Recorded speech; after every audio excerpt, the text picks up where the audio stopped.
မေတားရောက်လာပြီ တာမင်းဘာဖြစ်သွားတာလဲမင်းကြည့်ရတာအရင်ကနဲ့မတူတော့ဘူးဒီစွမ်းအားတွေကဘာတွေလဲ ဖယမကြီးအရှင်ရဲ့သားတော်ကအမှောင်မင်းသားပါကျမတို့လူမျိုးရဲ့တနာရီကပုံပြင်မဟုတ်ခဲ့ပါဘူးဖယင်အစ်စ်အမှန်ကနိုးထလာခဲ့ပါပြီ မစိုးရိမ်ပါနဲ့အမေသူတို့လှုပ်ခဲ့သမျှအရာအလုံးအတွက်သားပြန်ပေးဆက်ခိုင်းမယ် ပြင်ဆင်ထားပါငါသားဒီနေ့တနိုင်ငံလုံးကို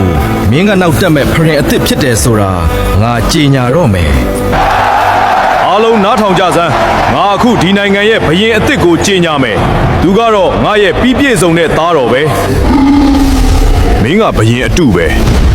မင်းတို့ရဲ့အုပ်ချုပ်မှုခေတ်ကအခုပြီးဆုံးသွားပြီမင်းကငါစကားကိုဖျက်ပြောရဲတယ်ပေါ့မင်းကအစေခံတယောက်ပဲဘာအစ်စ်မှမရှိတဲ့ကောင်စစ်တီတော်တို့သူ့ကိုအခုချက်ချင်းဖမ်းဆီးပြီးတပ်ပစ်လိုက်စမ်း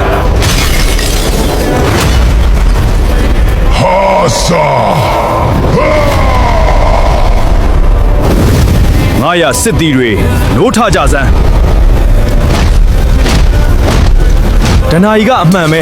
သူကငါတို့ရဲ့ဂတိပြုထားတဲ့ဘရင်အစ်စ်ပဲမင်းတို့ဘာလုပ်နေကြတာလဲစောက်သုံးမကြတဲ့ကောင်တွေငါကမင်းတို့ဘရင်လေ